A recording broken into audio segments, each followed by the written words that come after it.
Assalamualaikum warahmatullahi wabarakatuh. Sampurasun. Para siswa kelas 8 di mana wae ayana, kumaha daramang sadayana? Tepang deui sareng Ibu dina pangajaran Bahasa Sunda. Hidup sadayana masih emut ya. Dina panglawungan kahiji, urang medar perkara pakeman basa Sunda. Atanapi idiom.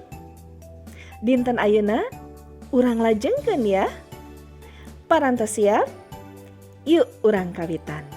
Bismillahirrohmanirrohim. Pangajaran hiji. Pakeman basa Sunda atawa idiom. Kompetensi dasar 3.4. Mengidentifikasi kekayaan idiom bahasa Sunda dan nilai-nilai yang terkandung di dalamnya dengan memperhatikan struktur teks, fungsi sosial, dan aspek kebahasaan. 4.4. Menyajikan kekayaan idiom bahasa Sunda serta nilai-nilai yang terkandung di dalamnya dengan memanfaatkan berbagai media. Tujuan pembelajaran. Setelah selesai mempelajari materi pada bagian ini, peserta didik diharapkan dapat memahami idiom bahasa Sunda, babasan, paribasa, panyaram, kila-kila, serta dapat mengkomunikasikannya dalam bentuk percakapan dan tulisan. Pakeman basa Sunda, paribasa jeung babasan. Hidup masih emut? Naon paribasa teh nya? Yah, paribasa teh mangrupa babandingan kalakuan atawa kaayaan jelema kana kalakuan atawa kaayaan hiji hal anu bisa jadi perlambang lakuning hirup. Emut ya? Lajengkeun. Dumasar kana maksud anu dikandungna, paribasa bisa dipasing-pasing jadi sabaraha? Sabarahanya? Iya, aya papasingan atanapi babagian paribasa janten dibagi janten 3. A. Paribasa wawaran luang. Paribasa wawaran luang eusina ngebrehkeun pangalaman anu geus lumrah di masyarakat sarta bahan babandingan pikeun laku lampah urang. B. Anu kadua, paribasa pangjurung laku hade. Taun paribasa pangjurung laku hade teh? Nyaeta eusina mangrupa pangjurung pikeun milampah kahadean pikeun bisa dipiheulaan ku kecap, kudu bisa oge henteu. Eta cirina nya. Anu katilu, C. Paribasa panyaram lampah salah. Paribasa panyaram lampah salah eusina panyaram sangkan ulah migawe pagawean anu matak rugi. Boh keur dirina sorangan, boh keur batur. Biasana bisa dipiheulaan ku kecap ulah. Ngartos? Janten papasingan atanapi babagian paribasa teh dibagi janten sabriji? Leres, dibagi janten 3. Hiji, paribasa wawaran luang. 2. Paribasa pangjurung laku hade. Anu katilu, paribasa panyaram lampah salah. Pinter hidup sadayana. Lajengkeun ya.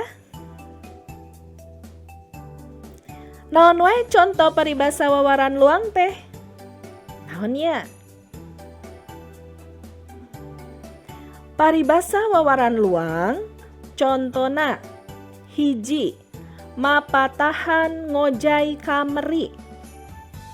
Minggu kamari ayanya mamatahan ngojai kameri. Tah eta teh kana kalebet kana paribasa wawaran luang. Naon hartosna? Hartosna teh nyaeta mapatahan ka jelema anu leuwih loba kanyahona jeung pangalamanana. Eta langkung pinter ya. Anu kadua, ayakan mah tara menangkan cerak. Maksudna usaha ku modal leutik hasilna oge moal gede. Artos? Lajengkeun nu katilu. Buburuh nyatu diupah beas. Maksudna menang dua rupa keuntungan atawa anu diajar bari menang beasiswa. Tos mah kengeng ilmu, nu kadua kengeng artos ya. Beasiswa dipangmayarkeun ku pamarentah atanapi ku instansi anu sanesna. Eta paribasa wawaran luang. Cekap ya. Lajengkeun anu kadua. Naon wae paribasa pangjurung laku hade? Kumahanya? Lajengkeun ya. Paribasa pangjurung laku hade, contona hiji, ari di arah supana kudu dijaga catangna. Maksudna naonnya? Ari aya banda atawa barang anu dialah hasilna kudu daek ngurusna. Gitu ya. Lajengkeun contoh nu kadua. Kajeun panas tonggong asal tiis beteung. Naon maksudna eta paribasa teh? Kudu getol digawe sanajan kumaha capena oge. Kudu ngawayahnakeun. Antukna bakal menang pangupa jiwa. Pangupa jiwa teh hartosna kengeng artos tina bayaran hasil kacape urang didamel. Gitu ya. Lajengkeun anu katilu. Kudu tungkul kajukut tanggah kasadapan. Maksudna kudu junun ari digawe ulah kabengbat kunu lain-lain. Fokus ya. Eta naon? Contoh-contoh paribasa pangjurung laku hade. Artos sadayana? Lajengkeun anu katilu. Naon wae contoh paribasa panyaram lampah salah? Naon wae nya? Yuk, urang tinggalnya contona. Paribasa panyaram lampah salah. Hiji, cul dog tinggal igel. Maksudna ninggalkeun pagawean baku ngalampahkeun pagawean anu taya hartina. Jadi padamelan anu tos biasa direngsekeun ku urang, disanghareupan ku urang, malah dikantunkeun. Nah gitu ya. Nu kadua, moro julang ngaleupaskeun pesing. Maksudna ngalesotkeun barang anu geus kapimili ku urang lantaran kabita kuno leuwih gede atawa alus padahal cantang tu. Anu katilu, pagiri-giri calik, pagirang-girang tampian. Naon hartos nanya? Maksudna teu daek sapapait sama manis, teu daek sabilulungan, pada hayang leuwih ti babaturan atawa leuwih ti dulur. Jadi henteu sapapait sama manis, henteu gotong royong, henteu sabilulungan, henteu daek babarengan.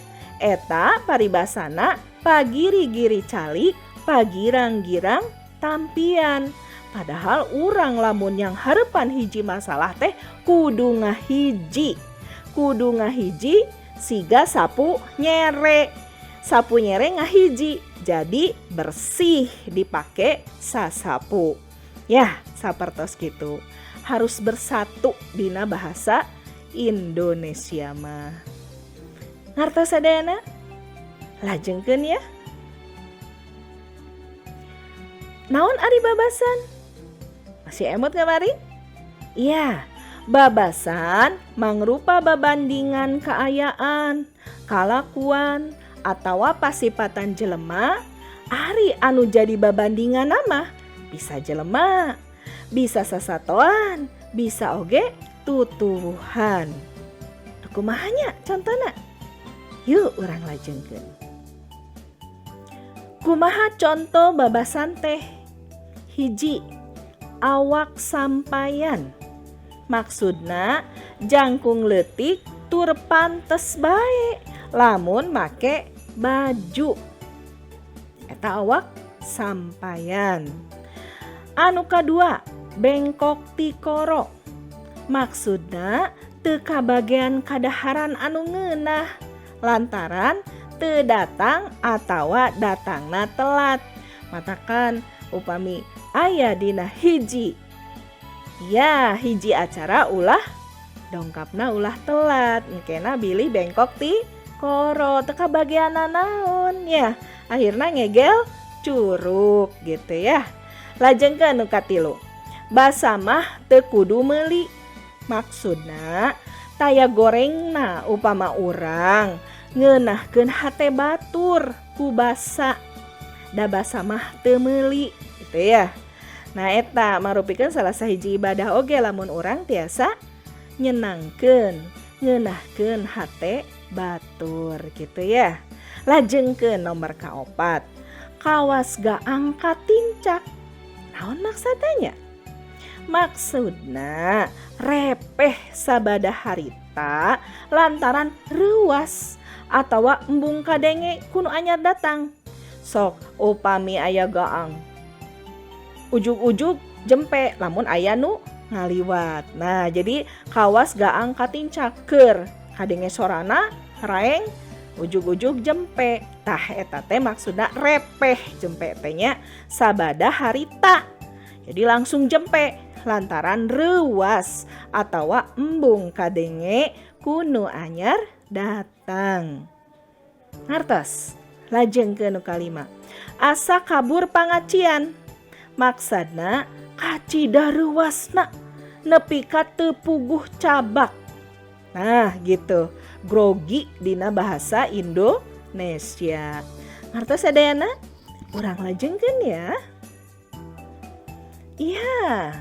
Supaya hidup paham karena materi, paribasa, babasan, dina panglawungan kadua ieu tetep hidup kedah ngarengsekeun pancen latihan soal. Ya, kamari mah mung secara umum ayeuna parantos kana papasingan atanapi babagian tina paribasa sareng contoh-contoh sanesna dina babasan. Naon wae pancen latihan soalna? Nu kahiji bagian hiji Romawi, lengkepan paribasa dihandap ku ngaran sasatoan. Tuluy teangan hartina sarta larapkeun kana kalimah anu merenah. Hiji, kawas titik-titik lepas digedongan.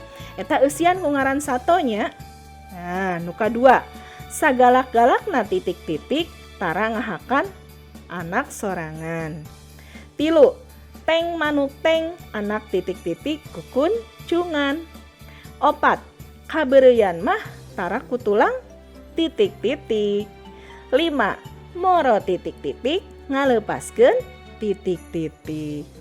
Emut titik-titikna dieusian ku ngaran sasatoan atawa bahasa Indonesia nama binatang ya. Nama-nama binatang. Ngartos? Lajengkeun pancen kadua. 2 Romawi. Lengkepan paribasa dihandap ku ngaran tatangkalan. Tuluy teangan hartina sarta larapkeun kana kalimah anu merenah. Jadi anu ayeuna mah dieusina ku ngaran tutuwuhan atau tatangkalan atau dalam bahasa Indonesia tumbuhan. Ya. Nomor hiji, titik-titik bijil ticungap. 2, buruk-buruk papan titik-titik. 3, jati kasilih ku titik-titik. 4, bonteng ngalawan titik-titik. 5, titik-titik sadapuran tara lempeng kabeh. Gampil ya. Pilarian ke dina kamus, pilarian oge dina Google, atanapi taroskeun ka ibu ramah hidupnya. Emut upami bagian kahiji mah ku ngaran sato atawa binatang, anu kadua mah ku ngaran tatangkalan atanapi tumbuh-tumbuhan. Ngartos sadayana? Alhamdulillah, hatur nuhun. Panginten pangajaran dinten ayeuna ngeunaan pakeman basa parantos rengse. Mudah-mudahan hidup sadayana dina panglamungan kadua ieu bakal langkung ngartos, langkung paham ngeunaan babasan sareng paribasa. Di mana babasan sareng paribasa teh kalebet kana pakeman basa Sunda atanapi idiom. Cekap ka dieu wae pangajaran dinten ayeuna. Insyaallah dina panglawungan katilu urang mudah-mudahan tiasa tepang deui. Ibu miharep hidup sadayana tetap semangat diajar sareng jaga protokol kesehatan. Hatur nuhun. Wassalamualaikum warahmatullahi wabarakatuh. Sampurasun.